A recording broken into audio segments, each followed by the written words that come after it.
Well, we have some breaking inputs coming in. We're taking Priyank with us on the broadcast for more on that. Jharkhand SG leaves the ED office. He says, I have nothing to say right now.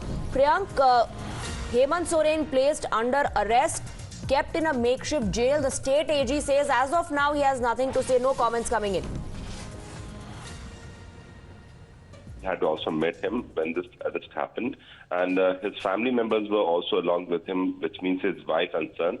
And today the important hearing is expected to happen in the High Court, where the petition has been moved from Hemant Soren's side regarding the torture which he claims has been done to him. The matter is listed at 10:30, so taking his legal opinion, the Solicitor General was also present at that particular moment. It's going to be a very hectic day for the Soren family as well, because there will be legal issues being discussed in the High Court, as well as it will be discussed in the lower court, where the Enforcement Directorate will try to seek his police custody. All right, please do stay on with us, Priyank, because there is more information coming in as far as accessing those documents and what the ED has been saying over this arrest that has been made. The ED says that the government land apparently was sold to private parties, and Times Now, which has accessed this incriminatory documents, they apparently go on to show that how ownership records were also fudged, forgery that was exposed by the investigation being carried out by the Enforcement Directorate. Priyank, if you can throw more light on this.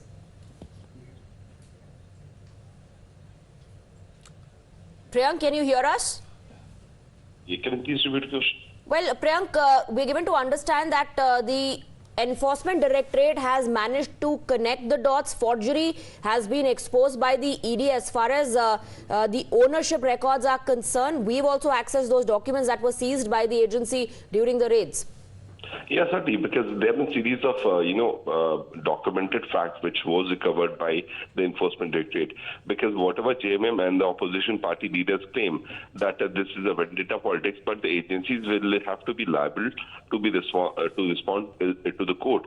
And on the basis of the documented fact and the recovery, when Hemant Soren was questioned, he was very defiant about recovery and the seizures. And it is a very clear-cut thing that there was a big racket of land grabbers who were acquiring the Adivasis land only, Swati, because we are talking about an Adivasi leader who claimed that the Adivasis are being tortured, and he and his conduits, who have already been arrested by the Enforcement Directorate so far, were allegedly involved in grabbing of land, and that was being done by fudging of the document and making fake document in the government record. That's why one of the IAS officer, who was the DC of the area, was also arrested, and his linkages with the Hemant Soren was about to be established. And when Hemant Soren totally denied these kind of allegations when he was confronted with the documents, the ED had no option to go ahead and arrest him.